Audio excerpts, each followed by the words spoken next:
অনেক সময় আছে প্রতিবেশী দাদারা মহল্লায় গড়ে আর মুড়ি খায়। আমি মাঝে মাঝে বলে থাকি, হ্যাঁ যাইয়া প্রতিবেশী পুতনি যার সাথে বিয়ে জায়েজ, প্রতিবেশী পুতনি দুঃসম্পর্কে ভাই বিটার মেয়ে, এর প্রতিবেশী পুতনি বলে, এর সাথে এই দাদার বিয়ে জায়েজ। যাই এ ডালি এ বলি তোর দাদি এখন পারে না, তোরে খুব পছন্দ হয়েছে, আমি বিয়ে করলাম, চল যাই। ওকে হা দাদা আমিও রাজি আছি। শুনছে ওই মেয়েটার বাপ আর ভাই দুইজন পুরুষ সাক্ষী শুনিয়ে ফেলাইছে, তুমি বুড়ো বিয়ে করছো ডলি রে, ডলি রাজি, বিয়ে হয়ে গেছে ফাইনাল। এখন দেন মোহরের টাকা দিয়ে দিও আর বউডারে বাড়ি নিয়ে যাও। ওই ডলিরে যদি বুড়ো নীতি চাই, বুড়োর ভাষা সামলা থাকবে? এটারে আমরা বিলকুল আমলে নেই না, এটারে তামাশা ইয়ার্কির ভিতরে উড়াই দেই। এই ডলিরে ওই বুড়ো 3 তালাক দেওয়ার আগে ডলিরে অন্য জায়গায় বিয়ে দিলে সেই বিয়ে জায়েজ নাই। সে করে ঘর করবে, জিনা হবে, শিকারে যে সন্তান হবে সব জারজ সন্তান, হারামজাদা হবে। لا يرى عليه أثر السفر ولا يعرفه منا أحد حتى جلس إلى النبي صلى الله عليه وسلم فأسند ركبتيه إلى ركبتيه ووضع كفيه على فخذيه فقال يا محمد أخبرني عن الإيمان قال أن تؤمن بالله وملائكته وكتبه ورسله واليوم الآخر والقدر خيره وشره من الله تعالى والبعث بعد الموت فقال صدقت. فقال عمر فعجبنا له يسأله ويصدقه إلى آخر الحديث. ثم قال النبي صلى الله عليه وسلم بعثت لأتم مكارم الأخلاق. وقال النبي صلى الله عليه وسلم علمني ربي فأحسن تعليمي وأدبني ربي فأحسن تأديبي. سبحانك لا علم لنا إلا ما علمتنا إنك أنت العليم الحكيم. جزى الله عنا محمدا ما هو أهله. سبحان الله وبحمده سبحان الله العظيم. رب اشرح لي صدري ويسر لي أمري واحلل عقدة من لساني يفقه قولي. رب زدني علما. اللهم أرنا الحق حقا وارزقنا اتباعه وأرنا الباطل باطلا وارزقنا اجتنابه. সকলে বলি আমিন।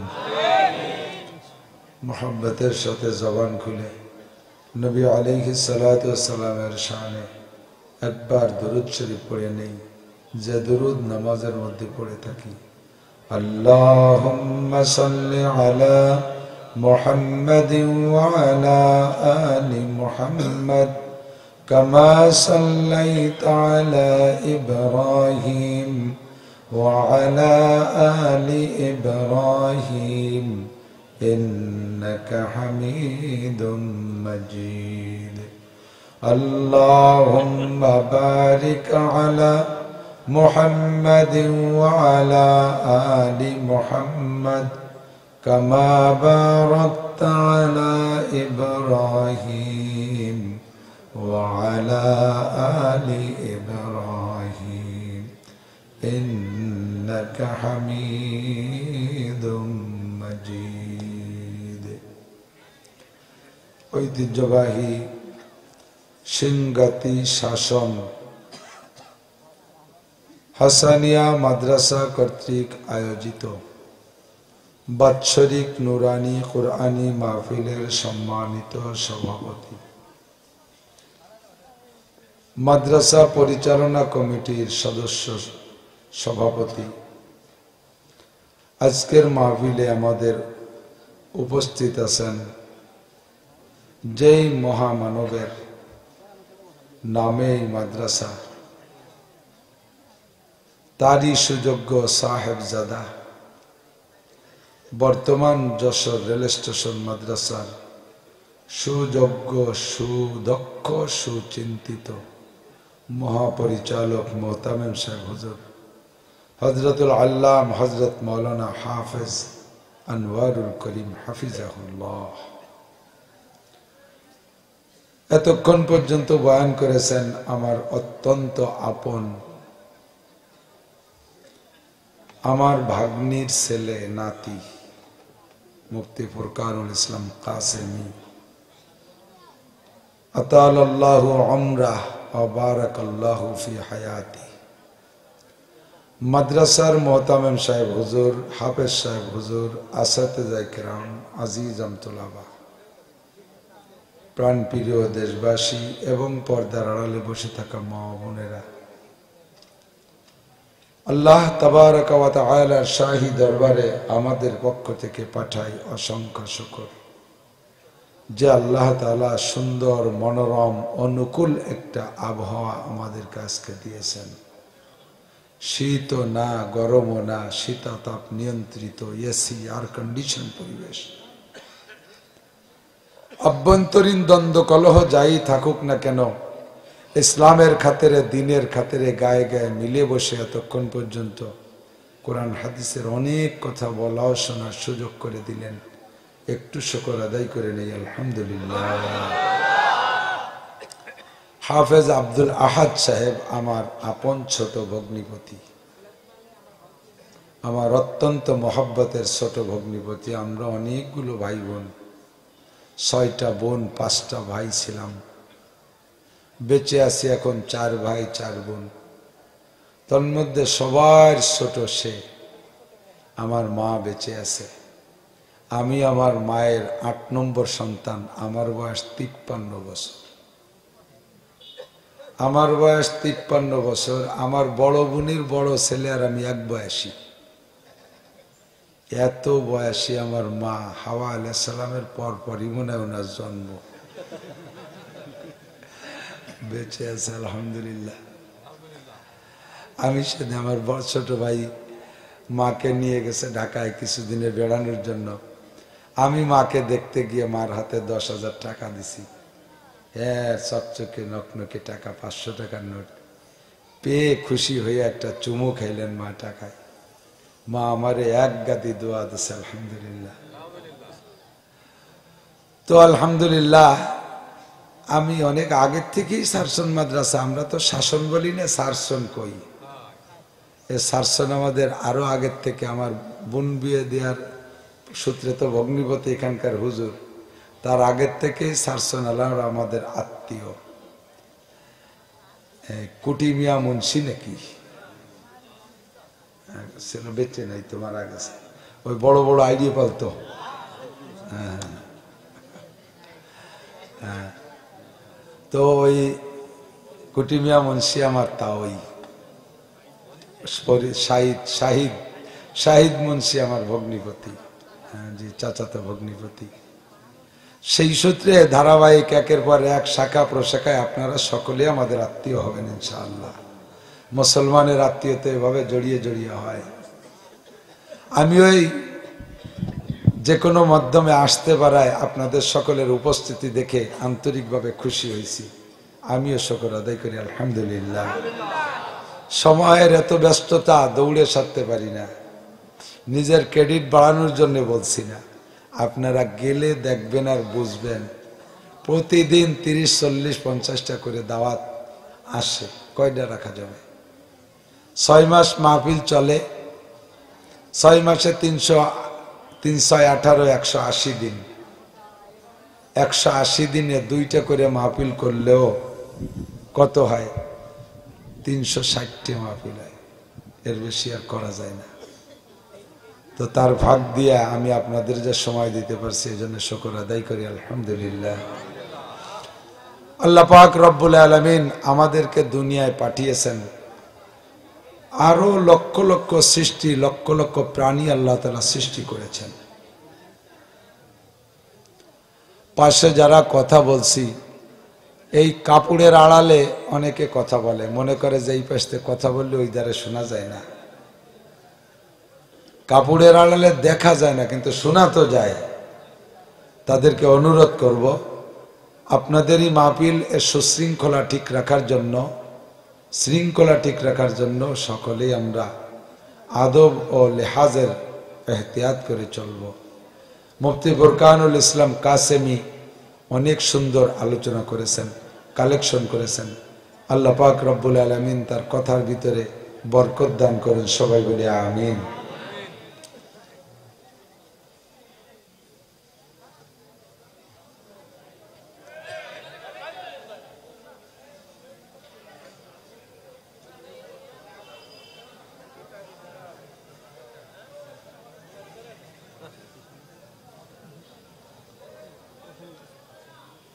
এই বারেন্দার কথার কারণে মাহফিল বন্ধ হয়ে যাচ্ছে।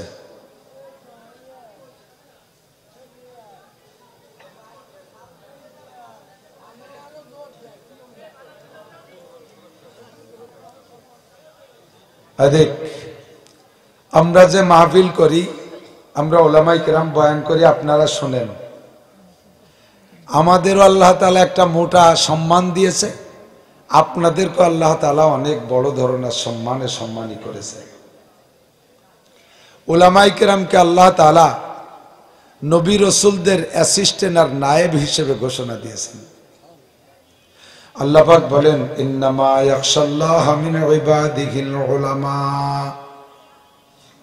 আমাকে চেনার মতো চেনে, আমাকে বোঝার মতো বোঝে, আমাকে ভয় করার মতো ভয় করে একমাত্র, কেবলমাত্র, শুধুমাত্র উলামায়ে কেরাম।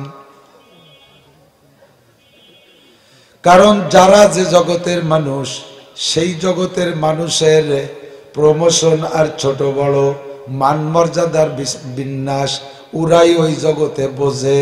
পুলিশে যারা চাকরি করে, পুলিশের ভিতরে কে বড়, কে মেজো, কে সেজো, কে ওসি আর কে ডিসি, কে কোন পদের, কাকে কেমন সম্মান করতে হবে, একজন পুলিশে যেভাবে বোঝে, আমরা সাধারণ পাবলিকে সেভাবে বুঝি না। কতক্ষণ আমাদেরকে যারা ঔষধ দেয় ডাক্তার, এই বাগেরহাট জেলার ভিতরে সবচেয়ে বড় ডাক্তার কে? ওনাকে আমি চিনি না, আপনি চেনেন না, জিজ্ঞেস করলে পাওয়া যাবে। একজন ডাক্তারই চেনে বাগেরহাট জেলার মধ্যে বড় ডাক্তার কে, বাট সারা বাংলাদেশের ভিতরে সবচেয়ে বড় ডাক্তার কে? আর একজন ডাক্তার এই চেনে, সাধারণ পাবলিক ওরকম চেনে না। এই মাঠে সবচাইতে ভালো কৃষককে, এই মাঠে যারা ক্ষেত খামার করে, কৃষি কাজ করে, তারাই বলতে পারে ভালো কৃষককে। এই বাজারে সবচেয়ে ভালো বড় ব্যবসায়ীকে সাধারণ ক্রেতারা বলতে পারবে না। দোকানের শোরুমেও অল্প মাল দেখা আমরা মনে করি এই এটা ছোট দোকানদার, কিন্তু ওনার পিছনে বিশাল গোডাউন রয়েছে। বাজারের ভিতরে সবচেয়ে বড় ব্যবসায়ী ওই লোকটা। এইটা আমরা বাহ্যিক দেখে বুঝি না, বাজারের অন্য ব্যবসায়ীরা ভালো বোঝে। বাংলাদেশের রাজনীতিবিদদের ভিতরে কে কত বড় নেতা, এইটা আমরা সাধারণ ভোটাররা বুঝি না। এইটা বুঝে রাজনীতি করে যারা, তারা সেম কোয়ালিটি। আল্লাহ পাক রব্বুল আলামিন বলেন, কোরআন হাদিস পড়ে আমার উলামায়ে কেরাম, আমি আল্লাহ কত বড়, আমি আল্লাহর সম্মান কি, আমি আল্লাহর শান কি, আমি আল্লাহর ক্ষমতা কি, এইটা সাধারণ পাবলিকে বোঝে না, এইটা বোঝে একমাত্র উলামায়ে কেরাম। আল্লাহ পাক উলামায়ে কিরামকে এইভাবে সার্টিফিকেট দেওয়ার কারণে আমার নবী বিদায় হজের সময় ঘোষণা দিয়েছেন, ইন্নাল উলামা ওয়ারাসাতুল আম্বিয়া। হে দুনিয়ার মানুষ, বিদায় হজের সময় আরাফাতের ময়দানে নবী পাক আসরের নামাজের পরে উটের পিঠে বৈশা ১৬ লক্ষ সাহাবাকে সম্বোধন করে খুতবা দিচ্ছিলেন। শুনতেছেন তো আপনারা, নাকি বাদাম খাচ্ছেন আর ফাঁকে ফাঁকে ঘুম আসছে? যদি ঘুম আসে আর ছুটি দেন আমার ঘুম ১২ মাস কালাইছি। তাই আজকে এমন ঘুম আসছে ওয়াজের মধ্যেও ঘুমাই যায় নাকি কোয়া যায় না। আপনারা একটু হাই হুই ফুসফাস না মারলে কিন্তু হবে না। বিদায় হজের সময় আমার নবী আরাফাতের ময়দানে, বর্তমানে যেখানে একটা মসজিদ হয়েছে, বছরে মাত্র একদিন ওই মসজিদের তালা খোলে, একটা দিন মাত্র ওখানে জামাতে নামাজ হয়। বারান্দা আছে, বড় বারান্দা, ওখানে জিয়ারাকারী উমরায় যারা যায় বারান্দায় নামাজ পড়ে। মসজিদের ভিতরে সারা বছর আর জামাত হয় না, নামাজ হয় না, শুধুমাত্র হজ উপলক্ষে ৮ তারিখ ৯ তারিখ নামাজ হয়। ওই মসজিদের নাম হলো মসজিদের নামিরা। তখন এই মসজিদ ছিল না। মসজিদের নামিরার মেম্বার যে জায়গা, মেহরাব যে জায়গা, ওই জায়গা উট দাঁড়ানো ছিল। আমার নবী উটের পিঠে বৈশা, তখন তো স্টেজ ছিল না আর মেম্বার ছিল না, উঁচু একটা উটের পিঠে বৈশা ১৬ লক্ষ সাহাবা আরাফাতের ময়দানে তাদেরকে সম্বোধন করে নবী বিদায় হজের ভাষণ দিচ্ছিলেন। নবী তখনও জানেন না যে আমার জীবনের এই হজটা বিদায় হজ, এরপরে আমি আর ওই মক্কায় আসতে পারবো না, আমি আর আরাফাতের ময়দানে আসতে পারবো না, এইটা নবী কিন্তু জানতেন না। কিন্তু নবীর বয়ানের দ্বারা সাহাবায়ে কেরাম হতভম্ব হয়ে যাচ্ছেন। সাহাবায়ে কেরাম পরবর্তীতে বলেন, প্রত্যেকটা কথাই ছিল কেমন যেন বিদায়ী কথা। মানুষে যখন বৃদ্ধকালে মানুষ মারা যায়, দেখবেন মরণের অল্প কয়েকদিন আগে এমন এমন কিছু কথা সন্তানদেরকে ডেকে বলে, সন্তানরা অনুভব করে না আব্বা এমন কথা কেন কয়। মরার পরে তারপরে ভাবে, আমার আব্বা তো এই জাতীয় কথা ৭০-৮০ বছরের মধ্যে বলল না। এই কথাগুলো ছিল তার জীবনের বিদায় সিগন্যালের কথা। হয় না এরকম? সাহাবায়ে কিরাম বলেন, নবী পাকের ওই দিনের বক্তব্য শুনে আমরাই আশ্চর্য হচ্ছিলাম, এমন কথা কেন বলেন? ওই বক্তৃতার ভিতরে আয়াত নাজিল হয়ে গেল। আল্লাহ পাক জিবরিলের মারফত আয়াত পাঠিয়ে দিলেন, আল-ইয়াউমা আকমালতু লাকুম দীনাকুম, আল-ইয়াউমা আকমালতু লাকুম দীনাকুম। ও আমার মোল্লারবাসী, ও আমার আশপাশের থানা থেকে আগন্ত ভাইরা, কান খাড়া করে লক্ষ্য করে শোনার জন্য অনুরোধ। আল্লাহর নবী সাল্লাল্লাহু আলাইহি ওয়াসাল্লামের উপরে আল্লাহ পাক আয়াত নাজিল করে দিয়ে বললেন, আল-ইয়াউম, আল-ইয়াউম মানে আজকে, এই দিনে, আকমালতু মানে পূর্ণ করে দিয়েছি, লাকুম মানে তোমাদের জন্য, দীনাকুম মানে তোমাদের ধর্ম, তোমরা যে ধর্মে ধার্মিক। মুসলমানরা ১৬ লক্ষ ওই সময়, সেই থেকে নিয়ে কিয়ামত পর্যন্ত এখন পর্যন্ত আমরা যারা কলেমা পড়ছি, আমাদের ধর্মের নাম কি? একটু স্বীকার করেন, জোরে বলেন কি? ভয় লাগে, লজ্জা লাগে? আমাদের ইসলাম ধর্মের পরিচয় দিতে কি আমাদের শরমের বিষয়? এটা কি আমাদের লসের বিষয় না লাভ? আমার নবীকে আল্লাহ পাক জানিয়ে দিলেন, ওয়া আতমামতু আলাইকুম নি'মাতি আকমালতু লাকুম দীনাকুম, তোমাদের দিনের দিনকে আমি পূর্ণ করে দিয়েছি। ওয়া আতমামতু আলাইকুম নি'মাতি, সাহাবায়ে কেরামরা এই আলাইকুমের কুম মানে তোমরা, এই তোমরার দ্বারা সাহাবায়ে কেরাম এবং কিয়ামত পর্যন্ত মানুষকে আল্লাহ বুঝাইছেন, এবং তোমাদের জন্য পূর্ণ করে দিয়েছি তোমাদের নিয়ামত, আমার নিয়ামত। ওয়া আতমামতু আলাইকুম নি'মাতি। হে মুসলমান যুবক, আবাল বৃদ্ধ বনিতা একটা নারী আর পুরুষ মনে রাখো, আমার আল্লাহ বলেন ওয়ারাদিতু লাকুমুল ইসলাম দীনা। আর যত ধর্ম দুনিয়ায় প্রচার হচ্ছে, চলতেছে, আগের থেকে চলে আসছে, সমস্ত ধর্মের ভিতরে আমি একমাত্র ইসলামের উপরে সন্তুষ্ট হইয়া গেলাম। বন্ধ করে দাও। ওয়ারাদিতু লাকুমুল ইসলাম দীনা, ধর্ম হিসেবে আল্লাহর কাছে গ্রহণযোগ্য ধর্ম কি? আপনার কাছে পছন্দের ধর্ম কি? কবরে গেলে আপনাকে জিজ্ঞাসা করবে কোন ধর্মের? মার রব্বুকা, তোমার রব কে? জবাব দেবেন কি? রব্বি আল্লাহ। বলেন কি বলবেন? রাদিতু বিল্লাহি রাব্বান, ও বলতে পারেন, অথবা বলতে পারেন রব্বি আল্লাহ, আমার রব কে? পালে আমারে কে? খাওয়ায় আমারে কে? এ মুসলমান, লজ্জা লাগে ভাইতে বলতে, আমার সবকিছু সরবরাহ করে কে? জন্ম থেকে মৃত্যু পর্যন্ত যেখানে যা দরকার, ব্যক্তি বিশেষ পার্থক্যে সবকিছু পরিবেশন করে একমাত্র আল্লাহ। এইটা আল্লাহ ছাড়া কেউ পারে না।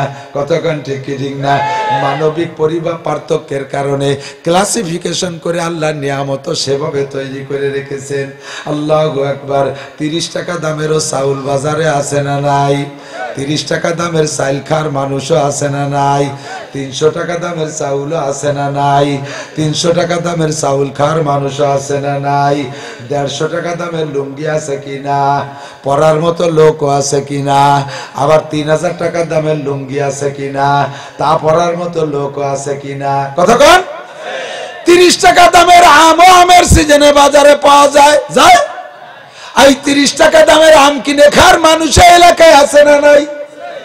আবার 300 টাকা দামের আমও আছে, এখনই 800-900-1000 টাকা দামের আম আছে। ঢাকায় গেলে আমি আমার মায়ের জন্য আম কিনি।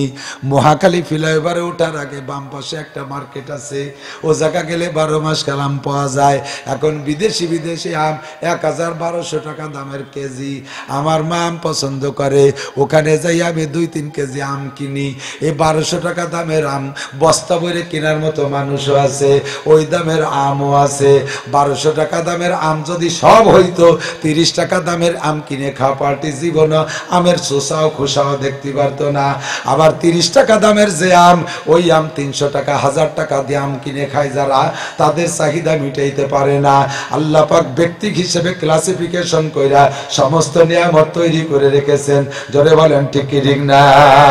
এই জন্য আল্লাহর নাম রব। আল্লাহর নাম কি? যখন যা যেমন দরকার তখন তা সেইভাবে পরিবেশন করে। যেই সিজনে আনারসের দরকার আনারস দেয়, যেই সিজনে আম কাঁঠালের দরকার আম কাঁঠাল দেয়, যেই সিজনে পেয়ারার দরকার সেই সময় পেয়ারা দেয়, যেই সময় ফুলকপি বাঁধাকপির দরকার সেই সময় তাই দেয়। তেপলে রাগার না দেখি বর যায় শির, তেপলে মিসকিনরা আজানান মুর্দা আগির। চার পারা কদরে তাকত বারেনে, বরজইফা কদরে হিম্মত কারেনে। দুধের নবজাতক বাচ্চারে যদি গোশত রুটি দেয়া হয়, যুবক আমার দিক থেকে, মাছে যা খায় বাচ্চাও তাই খায়, এরকম মার বাচ্চা আছে না নাই? মুরগিতে কি খায়? চাইল কুদ খায়। ওর বাচ্চা জন্মের পরে ডিবিতে বেরোতে মাস 3 দুধ খায়। কথা কয় না? 1 মিনিটও খায় না, ঠিক না? মাতে চাউল খায়, খুদ খায়, বাচ্চাও চাউল আর খুদ খায়। তাই যেমন সত্য, তাহলে আমি আপনি ভাত খাই, গোশত খাই, রুটি খাই। আমার বাচ্চাটা জন্মের পরে ভাত আর গোশত আর রুটি খাতে হবে। নবজাতক দুধের বাচ্চারে যদি মায়ের সাথে গোশত আর রুটি দেয়, তাহলে কি ওই 1 মিনিটও খাইতে পারবে? তেপলে রাগার না দেখি বর যায় শির, তেপলে মিসকিনরা আজানান মুর্দা আগির। দুধের বাচ্চারে গোশত রুটি দিলে না খেয়ে মরবে, ও খাইতে পারবে না, বাঁচবে না। ওর জন্য যেমন দুধের দরকার, পরিমাণ মতো গরম, পরিমাণ মতো ঠান্ডা, পরিমাণ মতো লবণ, পরিমাণ মতো মিষ্টি, পরিমাণ মতো তরল, পরিমাণ মতো গাঢ়। পিপাসা নিবারণ হয়, খাদ্যের কাজও হয়, শরীরের গ্রোথ হয়, সবকিছু মিলেইয়া এত সুন্দর ব্যবস্থা।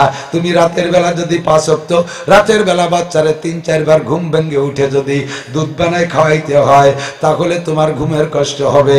আল্লাহ পাক সুন্দর দুধে ফিডার মায়ের স্তন বানাই দিয়েছে, ওর ভিতরে মেশিন দিয়ে দুধ রে তৈরি কইরা 1200 ষোলো দুগুণী 32টা ছিদ্র দিয়ে ওই দুধ বের করে। আল্লাহু আকবার। একটা গাভীর স্তনে 4টে বান আছে, 4টে বানে 4টে ছিদ্র আছে, 4 বান দিয়ে 4 বাসা 20 কেজি দুধ বের হয়। দেখছেন না এরকম 20 কেজি দুধ আলা গাভী দেখেছেন? 20 কেজি দুধ বের হইতে 4টে বানে মাত্র 4টে ছিদ্র। মায়ের স্তনে মানুষ মা যারা আছে, এই মায়ের স্তনে কি 20 কেজি দুধ আলা মা আছে নাকি? বাচ্চা 1 পোয়া 1.5 পোয়া চোর বেশি বেশি 3 পোয়া খায়, ঠিক না? একটা গাভীর 20 কেজি দুধ বের করতে 4টে বান ব্যবহার করেছে, আর 4 বানের মুখে 4টে ছিদ্র আছে, 4টে ছিদ্র দিয়ে 20 কেজি দুধ বের করে। আল্লাহ পাক মায়ের স্তনে 32টা ছিদ্র দিয়েছে, 32টা ছিদ্র দিয়ে 1 পোয়া দুধ বের হয়। কেন আল্লাহ এরকম করে দিলেন? আল্লাহ কয় মানুষের মুখের মধ্যে 32টা দাঁত হবে, 32টা দাঁতের 32 রকম যোগ্যতা, সামনের দাঁতের 1 যোগ্যতা, তার পাশেরটার আলাদা যোগ্যতা, তার পাশের আলাদা যোগ্যতা। কথা কোন ঠিক ঠিক না? সব দাঁতের একরকম যোগ্যতা নয়। আল্লাহ পাক এই 32টা ছিদ্রের মুখে 32টা মেশিন এবং 32 প্রকারের শক্তির মেডিসিন রেখেছে। ওই মেডিসিন সুইয়া মেশিন দিয়ে দুধ বের হয়, আর ওই দুধ বাচ্চা মুখের মধ্যে খায়। 32টা মাড়ি নবজাতক বাচ্চার দুধের মুখের ভিতরে দাঁত নাই, ওই 32টা দাঁতের স্থানে পয়েন্টে পয়েন্টে দুধ ওখানে যাইয়া ওই দাঁতগুলো শক্তিশালী তৈরি করার জন্য আগের থেকে আল্লাহ তাআলা ক্যালসিয়াম ক্যালোরি ওই দুধের মধ্যে পৌঁছাবে। এই জন্য 32টা ছিদ্র দিয়ে আল্লাহ তাআলা দুধ বের করে।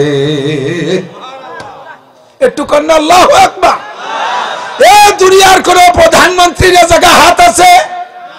কোন প্রেসিডেন্টের হাত আছে? কোন বিজ্ঞানীর ক্ষমতা আছে? এজন্য কোন রাদিতু বিল্লাহি রাব্বান বলেন না? বলেন আলহামদুলিল্লাহি রাব্বিল আলামিন। প্রতিপালক কে? আল্লাহ আমার প্রতিপালক। কবর যে জিজ্ঞাসা হবে মার রব্বুকা, জবাব দেবেন রাদিতু বিল্লাহি রাব্বান। জিজ্ঞাসা হবে আমা দীনুকা, তোমার ধর্ম কি? সে সময় জবাব দেবেন আল্লাহ আমি আমলিক করতাম। এ তোর ধর্ম কি? বলবো আল্লাহ আমি বিএনপি করতাম। জুতোর বাড়ির অভাব হবে না দুদু। ও জায়গাকে আমলিক করে বাঁচা যাবে? কথা কয় না রে? এই জায়গা বিএনপি করলে বাঁচা যাবে? জাতীয় পার্টি করলে বাঁচা যাবে? আমি ব্যারাকের বড় অফিসার কইলে বাঁচা যাবে? আমি সেনা প্রধান কইলে কি ফেরেশতারা ভয়তে রাইফেলের গুলিতে থুইটিয়ে চলে যাবে? আল্লাহু আকবার। জব দেয়া লাগবে কি? আবিল ইসলাম দীনান। আল্লাহ দুনিয়ায় থাকতে আমি ধর্ম হিসেবে ইসলামের পর খুশি ছিলাম।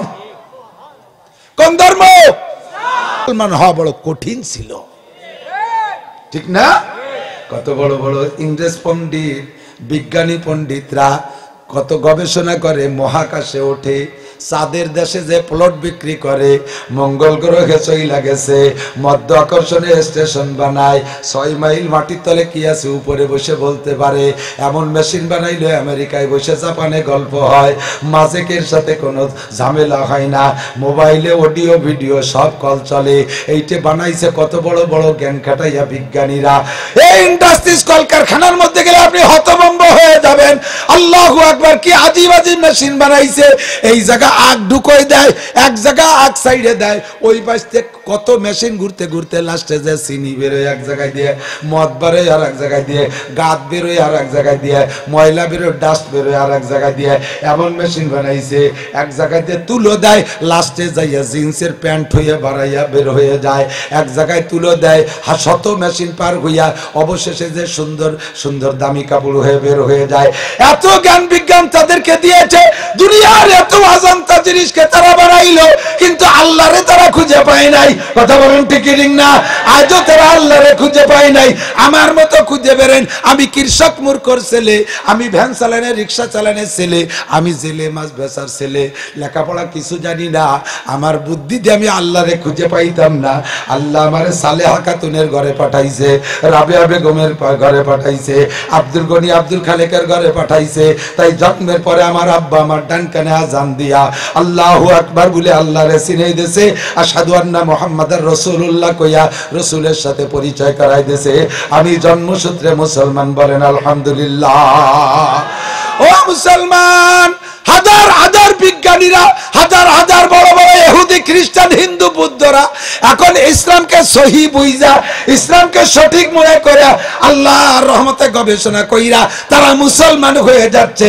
আমাদের গবেষণা করা লাগে না, এমনিতে আমরা মুসলমান। আপনারা ইসলামের পর খুশি না বেজার? আবিল ইসলামি দীনান, আমরা ইসলাম ধর্মের উপরে খুশি। আমার আল্লাহ পাক রব্বুল আলামিন বলেন, আল ইয়াউমা আকমালতু লাকুম দীনাকুম ওয়া আতমামতু আলাইকুম নি'মাতি ওয়া রাদিতু লাকুমুল ইসলাম দীনা। তোমাদের ইসলামের পর আমি খুশি হয়ে গেছি। তোমাদের হিন্দুদের উপরে খুশি হয়েছি, ইয়া আল্লাহ কোনদিন করে, আল্লাহর কিরে কোনদিন কইনি। খ্রিস্টানদের পর খুশি, আল্লাহ কোনদিন কই নাই। বুদ্ধদের উপরে খুশি, আল্লাহ কোনদিন কই নাই। নাসারা ইহুদিদের পর খুশি, আল্লাহ কোনদিন বলে নাই। আল্লাহ বলেছেন ইসলামের উপরে খুশি। আমাদের ইসলামের পর কে খুশি? আমরা আল্লাহর পর খুশি। কথা বলেন। তাহলে আল্লাহ খুশির ঘোষণা দিয়ে দিয়েছে। আরেকটা কথা পূর্ণ করে দিয়েছে, বলেন আলহামদুলিল্লাহ। এই পূর্ণতার খবর পাইয়া আয়াত শুনে আমাকে তো তর্জমা করে বুঝানো লাগতেছে, সাহাবায়ে কেরাম তার বুঝানো লাগে না। নবী পাকের জবান দিয়ে যখন আয়াত বেড়ে গেছে, হযরত ওমর খুশিতে খালি লাফায়। বড় একটা মানুষ, সব সাহাবার ভিতরে লম্বা বেশি। এমনি আরবিতে কয় কুল্লু তবিলিন আহমাকু, সব লম্বারা একটু বোকা হয়। মাপ ছাড়া লম্বা যেগুলো ওরা বোকা হয়, কারণ ওর বুদ্ধি সারা গায়ে ছড়াই গেছে, যে বুঝে উঠতে পারে না, মেলা দূর এলোমেলো হয়ে গেছে। বুদ্ধির মার্কাজ হলো এই মাথার সিনা। এই মাথার সিনের যত কাছাকাছি হয় তারা বুদ্ধিমান তত বেশি হয়। আর লম্বা মানুষের গাল লম্বা, তো ওই ইউনিট চলে গেছে, এই জন্য বুঝতে একটু দেরি হয়। এক লোক রাতের বেলা বই পড়তিছে, ভর্তি লেখা দেয় কি আহম্মকের আলামত। আহমক বুঝেন তো, বুকা আহমক। আহমকের আলামত কি? আহমক লম্বা হয়, মাথা ছোট হয়, দাড়ি লম্বা হয়, এলা আহমকের আলামত। এখন ও পড়িয়ে ঠড়িয়ে গেছে, নিজে আয়না একটা নিয়েছে, দেখি আমি আহমক নিকে একটু আমার, তাহলে তার মানুষের সামনে যাওয়া যাবে না। আয়না ধরে দেয় যে 3 গুণ উনার মধ্যে আছে। এখন মাথা ছোট, অত আর পাম্পার দিয়ে ভুলে বড় বানানো যাচ্ছে না। আর লম্বা আল্লাহ বানাইছে, অত ঠ্যাংকাটি বেলান যাচ্ছে না। তাহলে যেটা আমার আছে এইটা করে ফেলি, দাড়ি লম্বা একটু কমালি তো কিছু, আমাকে তো কমলো। এখন দাড়ি লম্বা দাড়িরে খাটো বানাবে কি দিয়ে? কেসি কুচি না পাইয়ে দাড়ির পরিমাণ তো 1 মুঠ, 1 মুঠ ধরে নিচে কুবো ধরাই দিছে, এইটুক পুড়িয়ে গেলে বা এইটুক থাকবে না। পুড়তে পুড়তে যান হাতের দ্বারা চলে এসে, হাতে আগুন লেগে যাবে, ছাড়ি দিছে, পেরাত করে সব পুড়িয়ে গেছে।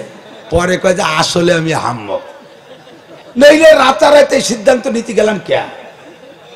সকালবেলা রাফিতির কাছে যে কাটলি তো অত কথা কেন না কে?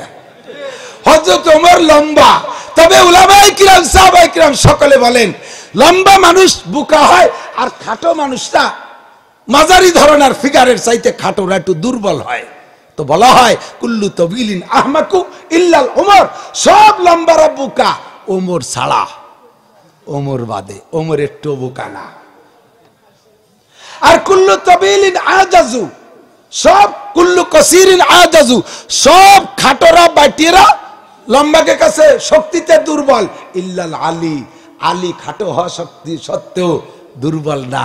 বাগা বাগা বিটারা আলীর বক্সিং সহ্য করতে পারত না।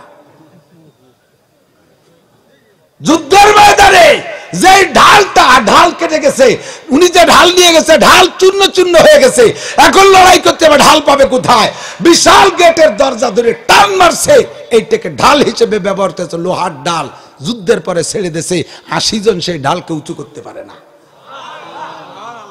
হযরত ওমর রাদিয়াল্লাহু তাআলা লম্বা মানুষ, আয়াত শুনে খুশিতে লাফাইতে লাফাইতে যে হযরত আবু বকরকে জড়িয়ে ধরছে। ইয়া আবা বকরিন, ইয়া আবা বকরিন, কুল নারায়ে তাকবীর, কুল আল্লাহু আকবার। ও আবু বকর, একটু নারায়ে তাকবীর কোন, একটু আল্লাহু আকবার কোন। খুব খুশি। আবু বকর কয়, আবু ওমর এত খুশি কেন? কয় যে আমাদের ইসলামের বিল্ডিং শুরু করছি 23 বছর আগে, ধীরে ধীরে মায়ের পিঠ খাইতে খাইতে আজকে ইসলামের বিল্ডিং 23 বছর পরে বিদায় হজের এই আজকের হজের ঘোষণা খুতবার ভিতরে আল্লাহ পাক ঘোষণা দিয়েছেন আমাদের ইসলামকে আল্লাহ তাআলা পূর্ণ করে দিয়েছেন এবং আল্লাহ আমাদের জন্য নিয়ামত বরাদ্দ রেখেছিলেন, সেই নিয়ামত আজকে আল্লাহ তাআলা পরিপূর্ণ ঘোষণা দিয়েছে। তো কোনো কিছু পূর্ণ হয়ে গেলে একটা আনন্দের বিষয়। মাননীয় প্রধানমন্ত্রী আমাদের পদ্মা সেতুতে হাত দিয়েছে 5-6 বছর আগে। এই আয় জয় কাইল হয়, আয় জয় কাইল হয়, ফাঁকে ফাঁকে এক এক মন্ত্রী খুঁটি চুরিয়ে রেখেই বেলায় দেয়, এখানে মামলা হয় সেখানে মামলা হয়, কত যুদ্ধ লড়াই করতে করতে শেষ পেশ সেই ব্রিজ হয়ে গেছে, কবে ছাড়বে এই বলে একটা লোক যেদিন পূর্ণ করে ছেড়ে দিয়েছে, কত মন্ত্রীরা এমপিরা লক্ষ লক্ষ মানুষ যাইয়া সে জায়গা সেটাকে স্বাগতম জানাইছি, ধন্যবাদ জানাইছি, মোবারকবাদ জানাইছি, আমরা সেটাকে আনন্দের সাথে উদ্বোধন করেছি। কথা বলেন ঠিক না? পূর্ণ হলে এমন একটা আনন্দ লাগে। তো 23 বছরের ইসলামের বিল্ডিং আমরা শুরু করছি মক্কা থেকে, আর মদিনায় আসার পরে আজকে পূর্ণ হলো, এটা খুশির তো বিষয়। হযরত আবু বকর কইতেছে, ওমর যদিও পূর্ণতার ঘোষণা একটা ভালো ঘোষণা, তবে এর মধ্যে আমি সুর ভালো পাচ্ছি না। আল্লাহ বলেছেন পূর্ণ করে দিছি, আমি এর মধ্যে সুর ভালো পাচ্ছি না। ওমর কয় যে ভাইজান কোন কি সুর খারাপ? কয় কি ওমর ভালো করে জেনে নাও, ফুল बनने के खुशी से मुस्कुराता है कली, फूल बनने के खुशी से मुस्कुराता है कली, क्या खबर थी ये तगय्युर मौत की पैगाम है, फूल तो कुछ दिन बहारे जिंदगी दिखला गए, हसरतन गुंचों पे है जो बिन के ले मर छा गए। ছোট্ট একটা মুকুল বের হয় ফুলের গাছের ডালের মুখ থেকে, ওই মুকুলটা একটু বড় হয় আর মুকুলটা মনে মনে আনন্দ করে, একদিন আমি পূর্ণ হব, একদিন আমি ফুটবো, আমাকে দেখে আমার মালিক আমার বাগানের মালিক খুশি হবে। এমন করে ফুলটা একটু একটু করে ফুটতে থাকে।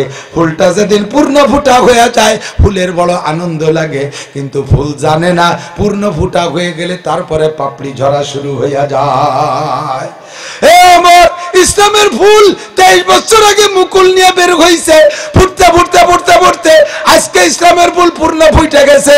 আল্লাহ পাক পূর্ণ ফুটার ঘোষণা দিয়েছে। ফুল পূর্ণ ফুটার পরে বেশি দিন লাস্টিং করে না, এরপরে পাপড়ি ঝরা শুরু হয়। আমার মনে হয় এই আয়াতের দ্বারা আল্লাহ পাক নবী পাক সাল্লাল্লাহু আলাইহি ওয়াসাল্লামের হায়াতের শেষ হয়ে যাওয়ার সিগন্যাল দিয়েছে। আমাদের নবী মনে আমাদের মধ্যে বেশি দিন থাকবে না। ওমর কে আল্লাহু আকবার। আবু বকরকে আল্লাহ কি পরিমাণ মারিফত দিয়েছে, কি পরিমাণ বুঝ দিয়েছে, আল্লাহু আকবার। আবু বকর যেহেতু বুঝছে এই আয়াতের দ্বারা নবী পাকের হায়াতের শেষের সিগন্যাল আসছে, আমার নবী বুঝছে কি বোঝেন নাই?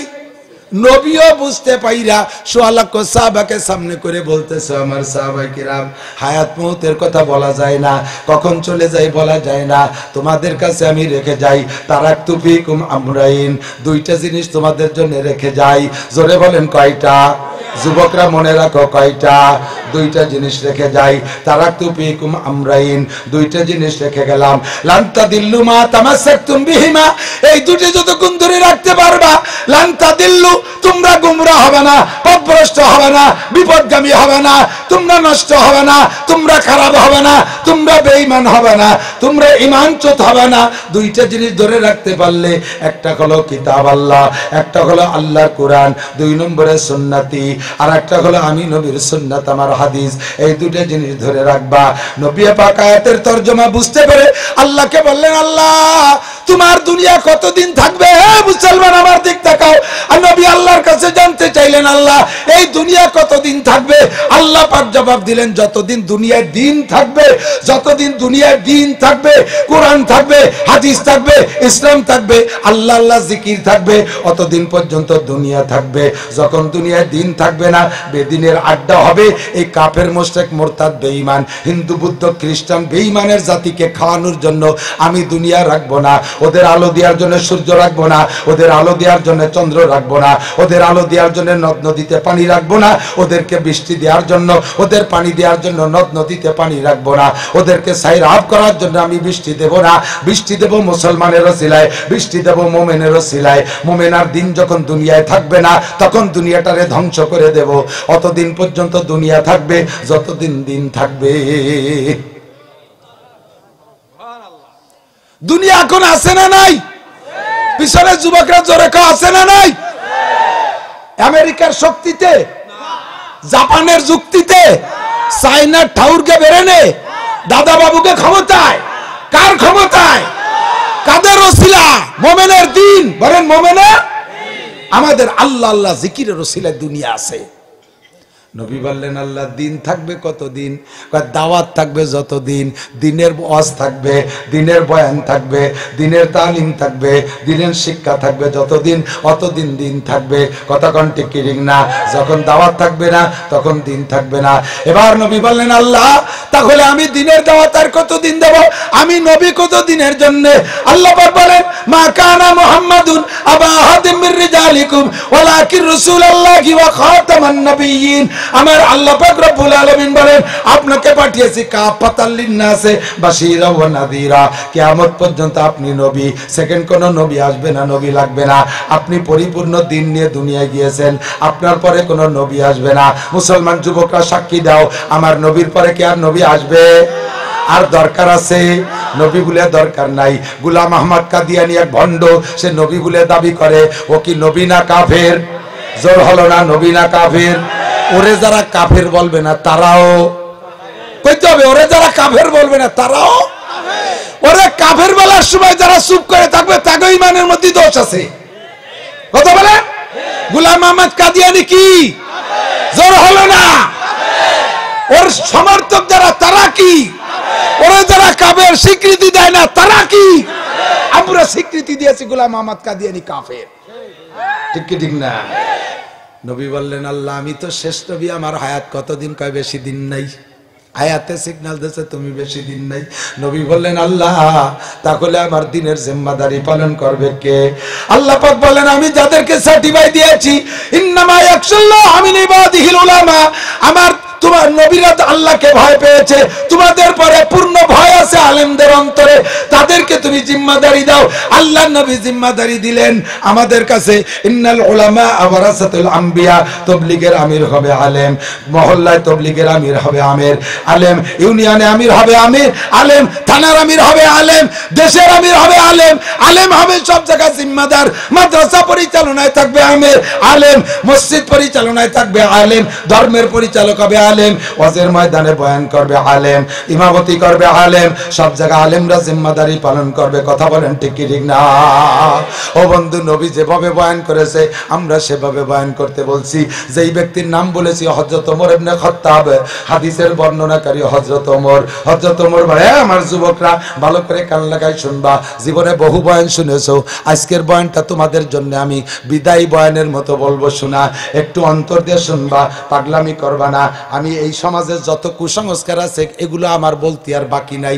লুচ্চমি, বদমায়েশি, সুদখোর, ঘুষখোর, মাগিবাজ, ফাঁকিবাজ, লম্পট, লুচ্চ, জারি যাত্রা, করসা, কাজীর গান, গুণযাত্রা, ব্যারাক, অ্যাডামস, কারিতাস, বিআরডিবি, স্বনির্ভর, জাগরণী চক্র, আশা, প্রশিকা, গ্রামীণ ব্যাংক, আইলঠেলা, জাল দলিল, মিথ্যে সাক্ষী, মিথ্যে মামলা, দাঁড়ায় মতে খাড়ায় খায়, আইটিআইটে পায়খানা করে, দাড়ি চাষে মোসরাহে, নমরুদের ব্যবসাকে মতো মহিলারা কপালে টিপ লাগায়, ঠোঁটেখানি কুড়োর গুমা খাইয়া বাজারঘাট দিয়ে সিটকে বেড়ায়। এই সমস্ত আকাম সম্পর্কে আমার বয়ান একটুও কম নাই, সব আমার বলা হয়ে গেছে। ইউটিউব চ্যানেলে সার্চ দিলে একটা মানুষের জন্ম থেকে মরণ পর্যন্ত কি লাগবে ইসলামের, আমার বয়ানের ভিতরে সব বয়ানগুলো শুনলে সবই পাবেন ইনশাআল্লাহ। আমি গতানুগতিক বয়ান করি না, আল্লাহ পাকের দিকে তাকাইয়া সমাজে প্রয়োজনগুলো আমি তুলে ধরার চেষ্টা করি, সব আমার বলা আছে। আজকের কথাটা খুব কান লাগে অন্তর দিয়ে শুনবা। বর্ণনাকারী হযরত ওমর ইবনে খাত্তাব। নবী পাকের অসংখ্য হাদিসের বর্ণনাকারী সাহাবায়ে কিরাম, সবচেয়ে বেশি হাদিস পাওয়া যায় আবু হুরায়রা থেকে। কিন্তু আবু হুরায়রা প্রথম সময় মুসলমান না, আবু হুরায়রা মুসলমান হয়েছে বেশ পরে যাইয়া। আর আবু হুরায়রার পরেই সবচাইতে বেশি হাদিস বর্ণনাকারী সিদ্দিকা আয়েশা রাদিয়াল্লাহু তাআলা আনহা। একটুখান রাদিয়াল্লাহু তাআলা আনহা 18 বছর বয়সে বিধবা হইছে। আমাদের বাংলাদেশে তো 18তে বিয়েই নিষেধ, 20তে বুড়ি নয়, 20-র আগে বিয়ে নয়। 20তে বলে বুড়ি হয় না, 20-র আগে বিয়ে নাই, 20-এর পরে IA, BA, MA, BCS, doctor, engineer, ইঞ্জিনিয়ারি ইত্যাদি পড়তি মেয়েটার বয়স হয়ে যায় 30, 32, 35। মেয়েদের জীবন যৌবনের একটা টলমলে রূপ আছে, এটা 13-14 থেকে শুরু কইরা সর্বোচ্চ 20-22 পর্যন্ত থাকে। এরপরেই তার ভাটি লেগে যায়। এই বাটি লাগার পরে সে বার্ধক্য এসে যায়।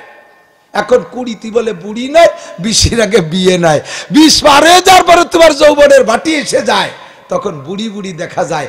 যেই বয়সে তুমি বিয়ের জন্য প্রস্তুতি নেছো, তুমি সময় মতো সুন্নতি তরিকায় বিয়ে বসলে ওই বয়স হতে হতে তুমি নানি হয়ে যাইতিয়া। বোঝেন নাই কথা? সুন্নতি বিয়ে একটা মেয়ে 12-13 হইলে বিয়ে হতে হয়।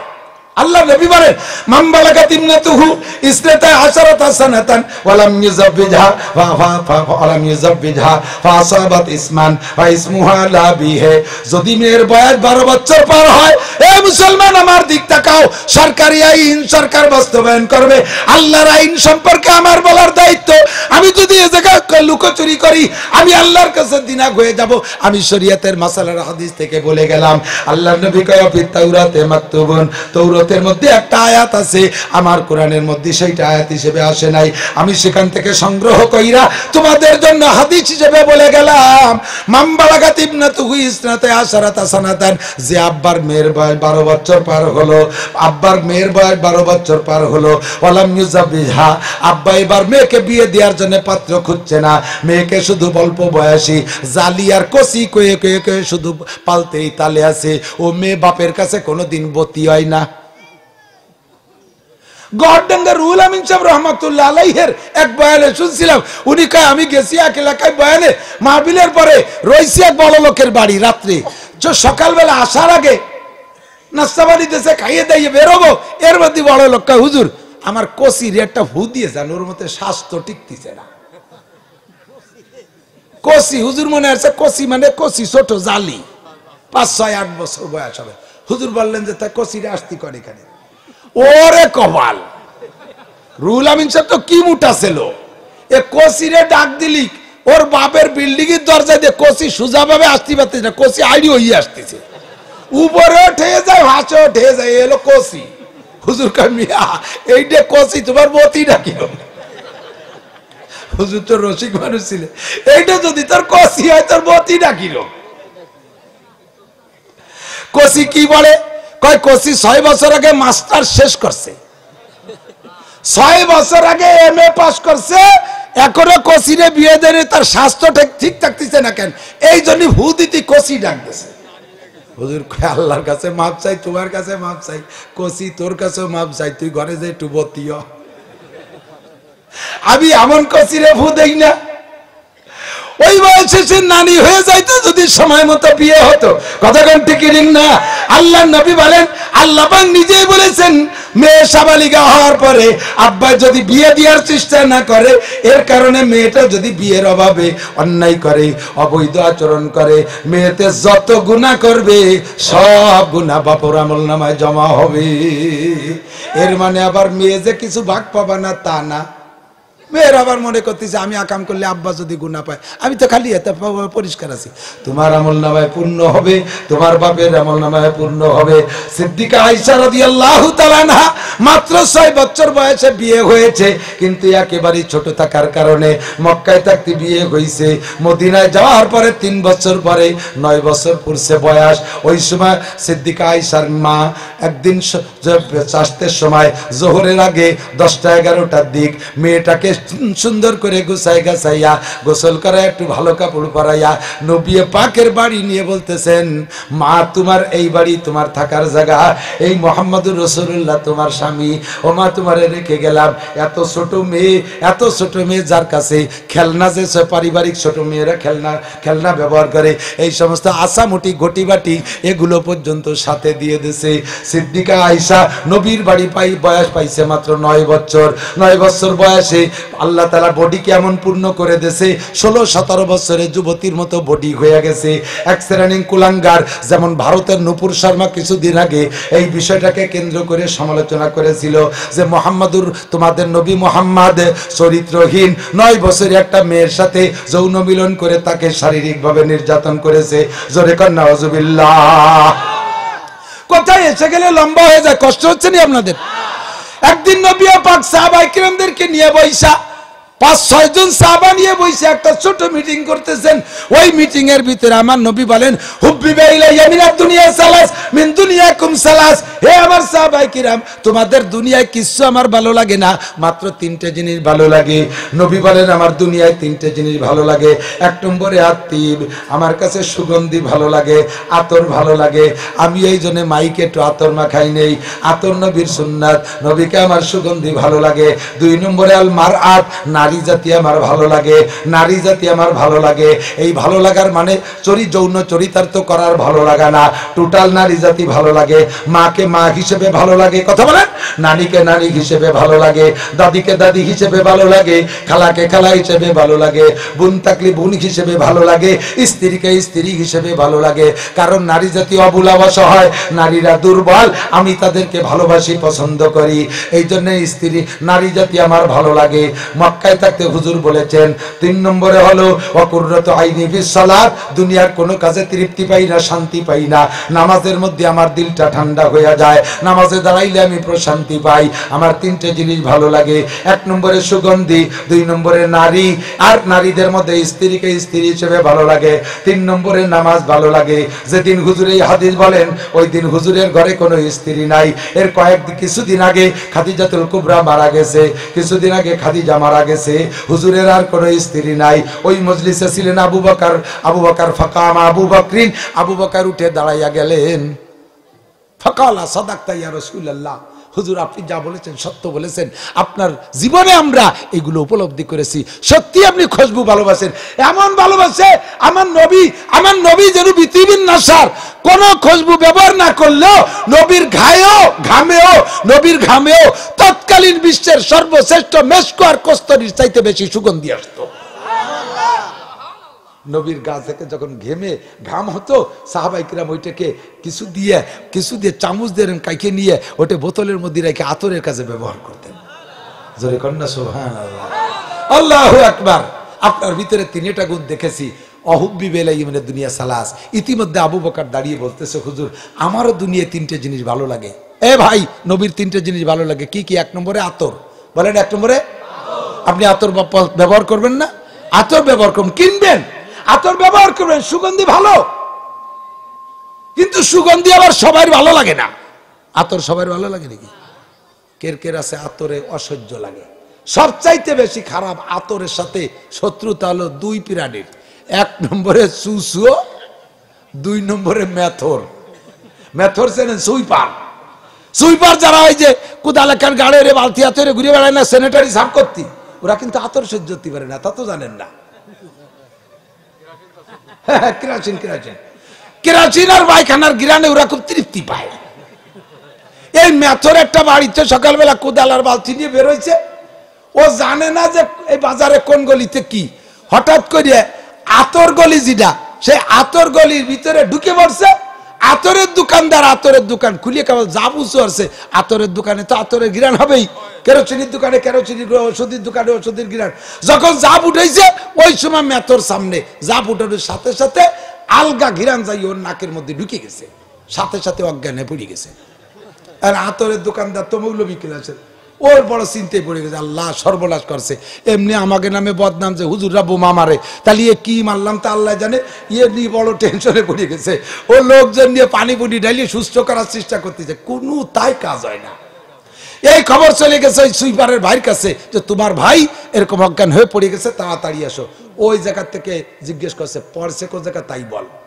ও তো যে কোনো জায়গা পড়ার লোক না, এই এলাকার সবচেয়ে পচা পায়খানা ও সাফ করে, ও তো যে কোনো জায়গা পড়ার লোক না। কয় যে পড়ছে খালেক মোল্লার আতরের দোকানের সামনে। কয় যে হ্যাঁ ঠিক, আমি তো তাই ভাবছি, ও জায়গা ছাড়াও পড়ার কথা না।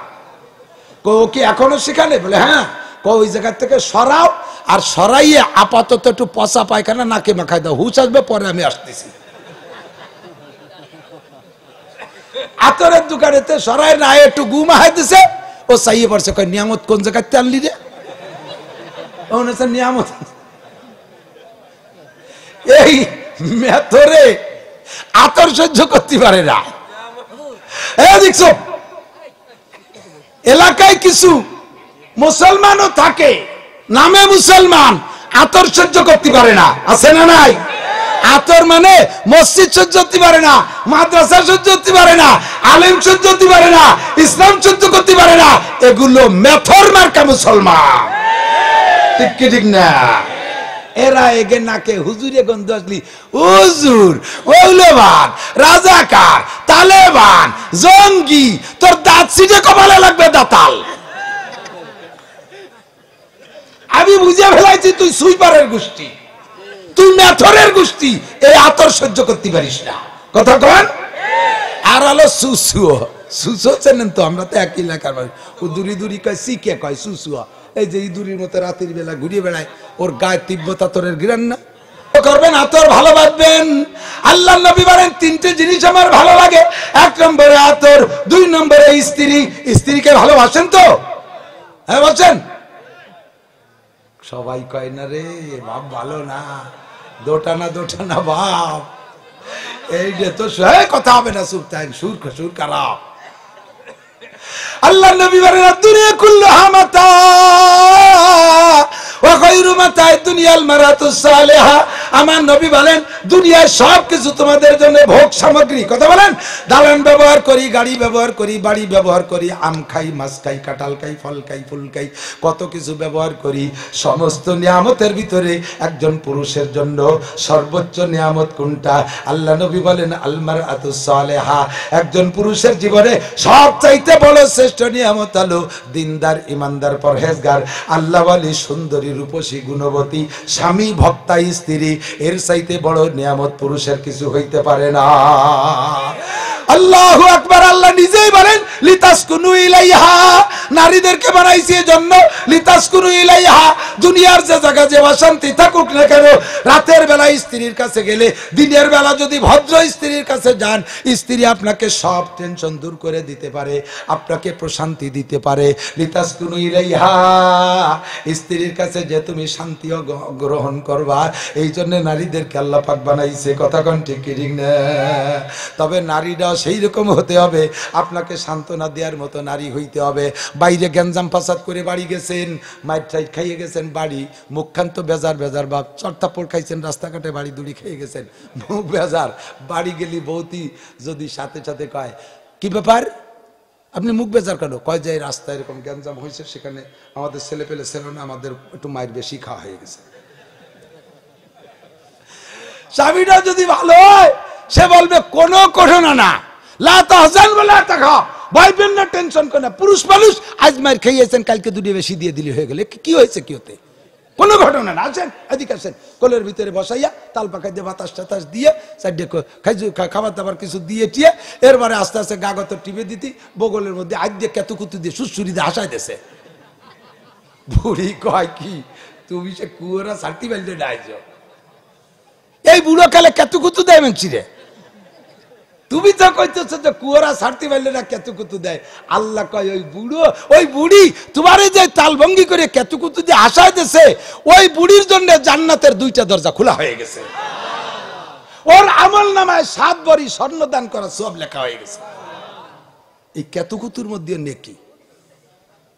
পক্ষান্তরে যদি আপনি মায়ের খেয়ে বাড়ি যাওয়ার পরে আপনার বউ কয় দেশে বেটারা দাঁত ভাঙ্গা দেশে, বাড়ি বিটিকে যদি বাড়ি বারো, হ্যাঁ মুগুর খাইয়া আইছো দেশে শেষা, সেই সময় কি কবে? সেই সময় যে বলবে কি, আরে বাইরে বিটাকের সাথে না পারলিও তোর সাথে তো ভালো পারবানি, চুল ধরিয়া বৌরে আইলু লাঠি দিয়ে 2 লাখের জুড়তিছে। চিনিস আমরা এদেশের পাইছিও, দেখায় ছাড়িয়ে দেবো, তোর বাপের নাম ভুলে দেবো, মারতি মারতি শেষ পেয়ে শুরু হয় অন্য আমল। আর বউকে একটা স্বভাব আছে, মায়ের খায় আর কয় আরেকটা দিদি, এই আরেকটা খাতি শেষ পেয়ে জল সহ্য হয়, সেইভাবে গালাগালি হতে তাহলে তাই। এরপরে স্বামীতি শুরু করে দেয়, বল তুই তালাক, তোর মা তালাক, তোর 14 গোষ্ঠী তালাক, তোরে বিয়ে বড়াইছে যে হুজুরও তালাক। ভাত কাবু না দিতে বললে তালাক কম দিতে পারি না, এই আছে না নাই? আর কিছু কহ না কহ সাবধান, আবার ফাঁকে কথা কয়ে যাই, কোন দিক যাইতে যাতে কোয়ানে যায় ঠিক তা তো কোয়া যায় না। এই জন্য যেখানে যেটুকু আসে কয়ে যাই। অনেকে এইরকম পাইকারি দরে তালাক দিয়ে আবার বউ নিয়ে ঘর করতেছে, এরকম কিছু মুসলমান আছে না? আছে। তালাক দিয়া বউ নিয়ে ঘর করতেছে, আছে না নাই? কয় কি যে রাগের সময় তালাক দিলি তালাক হয় নাকি? কি রাগ হচ্ছে সেই সময় কি কইছি কি কতি কি কইছিস, তালাক কইছিস তা জন মনে আছে, তাহলে তালাক কি কইছিস? কি কতি কি কইছিস তা তোমার হুঁশ নাই, তালাক কইছিস তা যেহেতু মনে আছে, তাই তালাক কি বলছিস? আর তালাক এমনই একটা জিনিস, আল্লাহ নবী বলেন সালাসাতুন জিদ্দুহুন্না জিদ্দুন ওয়া হাজলুহুন্না জিদ্দুন, তিনটে জিনিস ইচ্ছাই বলো অনিচ্ছাই বলো ওটা বাস্তবায়ন হয়েই যায়। এক নম্বরে আর নিকাহ, বিবাহ, দুইজন পুরুষ সাক্ষীর উপরে ছেলে মেয়ে দুইজনে যদি বলে আমি তোমারে বিয়ে করলাম, ও যদি কে আমি রাজি আছি, দুইজন মুসলমান সাবালেক পুরুষ সাক্ষী শুনলে বিয়ে হয়ে যাবে। কাবিন রেজিস্টারও লাগবে না, ঘটকও লাগবে না, বরযাত্রী খানুও লাগবে না, দিতেই হবে, বিয়ে হতেই হবে। আর নিকাহ এক নম্বরে বিয়ে। তাই বলে তুমি যদি ওই বাগানের মধ্যে, পাট বাগানের মধ্যে দাঁড়াইয়া সে জায়গায় আল্লাহ আল্লাহ রসুলের সাক্ষীরে বিয়ে হইল না, ওই বিয়ে বিয়ে না, ওই বিয়ে ধরা বলে জুতোর বাড়ির অভাব নাই। কষ্ট হয়ে যাচ্ছে না? আল্লাহু আকবার। এদিক তাকান। এখন এক নম্বরে বিয়ে, তামাশা করেও বলবেন না। অনেক সময় আছে প্রতিবেশী দাদারা মহল্লায় গড়ে আর মুড়ি খায়। আমি মাঝে মাঝে বলে থাকি, হ্যাঁ যাইয়ে পুতনি, প্রতিবেশী পুতনি যার সাথে বিয়ে জায়েজ, প্রতিবেশী পুতনি দুঃসম্পর্কে ভাই বিটার মেয়ে, এর প্রতিবেশী পুতনি বলে, এর সাথে এই দাদার বিয়ে জায়েজ। যাই এ ডালি, এ বলি তোর দাদি এখন পারে না, তোরে খুব পছন্দ হয়েছে, আমি বিয়ে করলাম, চল যাই। ওকে হা দাদা আমিও রাজি আছি। শুনছে ওই মেয়েটার বাপ আর ভাই দুইজন পুরুষ সাক্ষী শুনিয়ে ফেলাইছে, তুমি বুড়ো বিয়ে করছো ডলি রে, ডলি রাজি, বিয়ে হয়ে গেছে ফাইনাল। এখন দেন মোহরের টাকা দিয়ে দিও আর বউডারে বাড়ি নিয়ে যাও। ওই ডলিরে যদি বুড়ো নীতি চায়, বুড়োর ভাষার সামলা থাকবে? এটারে আমরা বিলকুল আমলে নেই না, এটারে তামাশা ইয়ার্কির ভিতরে উড়াই দেই। এই ডলিরে ওই বুড়ো 3 তালাক দেওয়ার আগে ডলিরে অন্য জায়গা বিয়ে দিলে সেই বিয়ে জায়েজ নাই। সে করে ঘর করবে, জিনা হবে, শিকারের যে সন্তান হবে সব জারজ সন্তান, হারামজাদা হবে। সব জায়গায় আর কি করেন না, সব জায়গায় তামাশা করেন না, এইরকম ইয়ার্কির বিয়ে বাদ দেন। 2 নম্বরে আর তালাক। তালাকরে যদি প্র্যাকটিসও করতে যান বোর সাথে, তাতেও তালাক হয়ে যায়। দুইজনে বসেন, তালাক কিভাবে দিয়া দিও রে, একটু বসো দিয়ে আমরা দুজন তালাক একটু দিয়া দিও রে দেই। এই কথি যে যদি বউরে কয়ে ফেলেন যে তুমি 3 তালাক, এই কইলেই কাম সারা। কয় যে আমরা কি নিয়ত করে কইছি নি, তো এমনি প্র্যাকটিস করতেছি। আল্লাহ কয় প্র্যাকটিসই ট্যাকটিস হয়ে গেছে, আর আর কথা নাই, বসতে কথাই বলতে পারবি না। কয় একসাথে 3 তালাক দিলি 3 তালাক হয় না, 1 তালাক হয়। এমনি দিক তাকান, আমার কাছে আপনি 300 টাকা পাবেন, আমার কাছে 3 টাকা পাবেন। এই 3 টাকা কথা রইছে যে এই সামনে ডিসেম্বরে 1 টাকা দেব, জানুয়ারিতে 1 টাকা, ফেব্রুয়ারিতে 1 টাকা, 3 মাসে 3 টাকা দেবো। কথা রয়েছে যে 3 মাসে 3 টাকা দেবো, কিন্তু আমি জানুয়ারি মাসে যদি একসাথে 3 টাকা দিয়ে দেই, দেওয়া হবে না? পরিশোধ হবে না? আপনি কি বলবেন যে না 3 মাসে 3 টাকা দেওয়ার কথা, একসাথে 3 টাকা দিয়েছো, 3 টাকা মিলে 1 টাকা, তাই হবে? আসলে কথা ছিল 3 মাসে 3 তালাক, কিন্তু যদি একবারে দিয়ে দেয় তাহলে তাও ওইরকম হয়ে যাবে, তাও এরকম হয়ে যাবে। এরপরে রাগের সময় তালাক দিলি তালাক হয় না। তালাক কবে দেয়? এই তালাক কবে দেয়? খুশির সময় তালাক দেয়। বউ নিয়ে আনন্দ ফুর্তি করতেছে, এক জায়গায় শুয়ে রইছো, রাতের আনন্দ সব হয়েছে, এরপরে বোর গলা জড়াই ধরে মোহাব্বতের সাথে কানে কানে বলতেছো তোমার তো জন্মের ভালোবাসি, এই জন্য 3 তালাক দিলাম। কেউ দেয়? মারামারি হবে, রাগারাগি হবে, তারপরে বিলেইটারে কবিতে কাটিয়ে ফেলবে, ছাগলের ঠ্যাং ধরে টানি ছিঁড়ে ফেলাই দেবে, হাড়ি গলা বাড়োয় ভাঙবে, শোকেস লাথি দিয়ে চিৎ করে ফেলাই দেবে, এরপরে বউরে মায়ের হবে, এরপরে গালাগালি হবে, এরপরে তালাক শুরু হবে। তাতে যদি তালাক নয়, তা তালাক হবে কবে? এই জাতীয় তালাক দিয়া বউ নিয়ে যারা ঘর করতেছ, তাদের আমল নামায় জেনার গুনাহ, ওই ঘরে যে সন্তান হবে সেটা হারামজাদা, জারজ সন্তান, জাইরুর বাচ্চা পয়দা দেছো তুমি। কথায় চলে আসলে অনেক দূর বলে ফেললাম। 3 জিনিস নবী বলেন, 3টে ভালোবাসা। কয়টা? 1 নম্বরে সুগন্ধি, 2 নম্বরে স্ত্রীরে ভালোবাসবেন, স্ত্রীরে বান্দির মতো জানবেন না, স্ত্রীরে বাড়ি কাজের মেয়ের মতো জানবেন না, স্ত্রীকে আপনি অসহায় জানবেন না। আল্লাহ তারে বড় আদরের পাত্রী করে আপনার বাড়ি বানাইছে, পাঠাইছে। সে তার মা বাপ ভাই বোন সব ফেলে রেখে চলে আসছে। তার ছোট্ট ছোট্ট ভাই বোন ছিল, যাদেরকে নিয়ে একসাথে গলাগলি খেলাধুলা করতো। সেই ভাই বোনের মায়ের বন্ধন ছেড়ে রেখে মা ছাড়া চলতে পারে না, দাদির কোলের মধ্যে বড় হয়েছে, হইছে, সব বন্ধন ছেড়ে আপনার কাছে আসছে। আপনি যদি আদর স্নেহ সোহাগ না দিয়ে রাখেন, ওর দাঁড়ানো খাড়ানোর জায়গা কোন জায়গায়? আপনার মা বাবা, ওই মেয়েটা তার মা বাবা রেখে আসছে, আপনারা আছেন শ্বশুর শাশুড়ি। আপনারা যদি শ্বশুর শাশুড়ি তার আব্বা মার ভূমিকা পালন করে পরের মেয়েটারে যত্ন না করেন, ওর আশ্রয় কোন জায়গা? আপনি পরের মেয়েটাকে আনন্দ দিয়ে রাখবেন, যত্ন করে রাখবেন, আপনার মেয়েটা যেখানে বিয়ে দিয়েছেন সেও সে জায়গা আদর পাবে। কামাতা দিনু তো দানু জৈসা করনি ওয়াইসা বরনি, না মানে তো করকে দেখ, জান্নাত বিহায় দোজক বিহায়, না মানে তো মরকে দেখ। কর্ম যেমন ফল তেমন, বিশ্বাস না হয় করিয়া দেখো, বেহেশত আছে দোজক আছে, না মানো তো মরিয়া দেখো। তুমি পরের মেয়েটারে কষ্ট দিবা, তোমার মেয়ে যে জায়গা বিয়ে দেছো সেও সে জায়গা শান্তিতে থাকতে পারবে না। ছেলে আর বোর সাজগোজ মোটে বুড়ো শ্বশুর শাশুড়ি সহি দেখতে পারে না এইটা। হ্যাঁ, তবে একটা কথা আছে, তোমরা যারা যুবক বিবাহ শাদী করেছো, আব্বা মার সাথে মিল করে তোমরা চলবা, আব্বা মার মনোরঞ্জন করে চলবা, তোমরা অতিরঞ্জন করবা না, মা বাবা অতিরঞ্জিত করবে না। সাবধান, সতর্ক।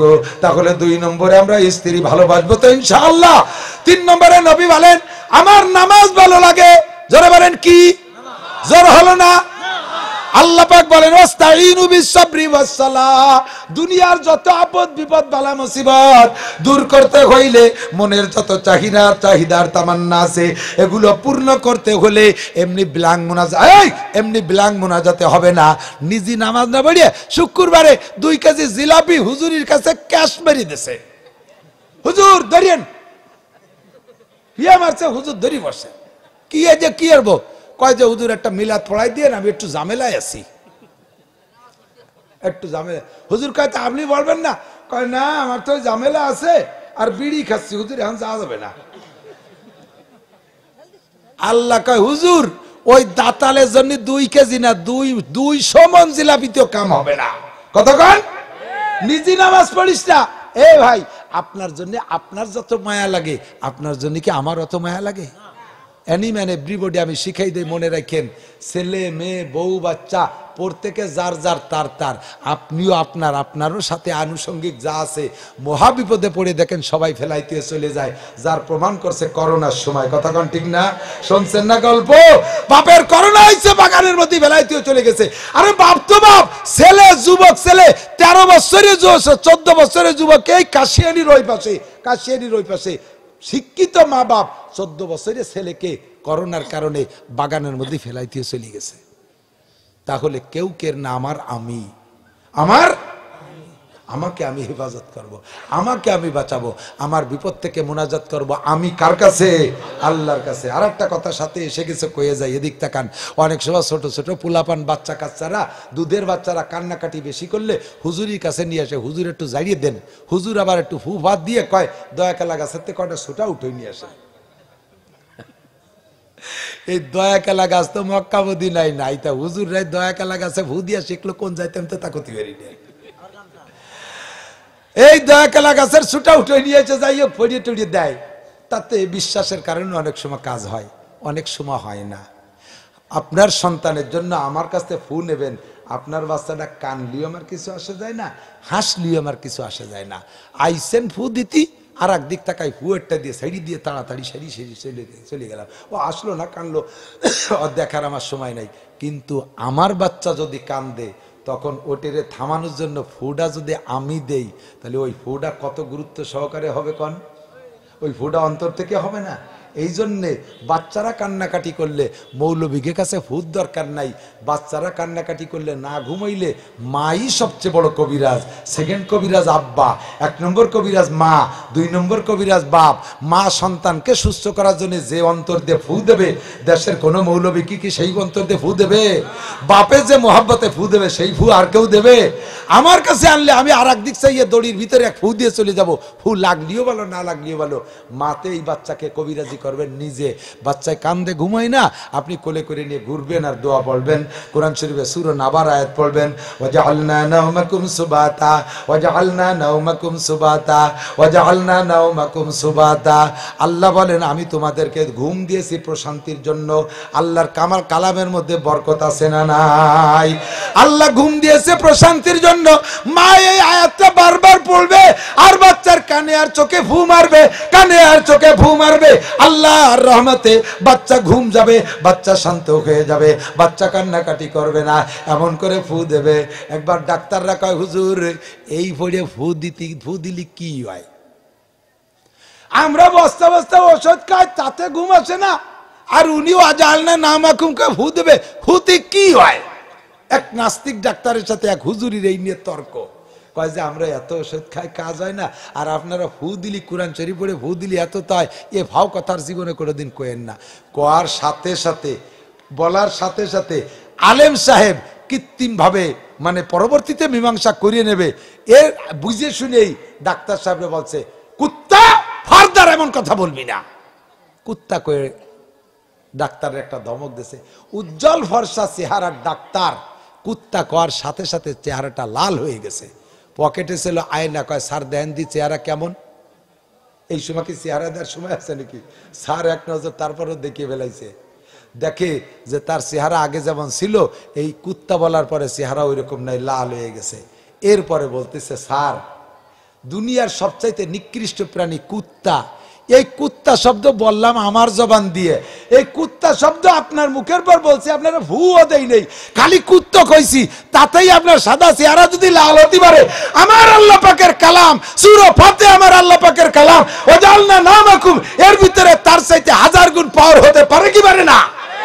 কাজেই আমি কোরআন শরীফের আয়াত পড়ে ফু দিলি, লাল চেহারা সাদা আর সাদা চেহারা লাল হবে, এ আপনি অস্বীকার করেন কেন?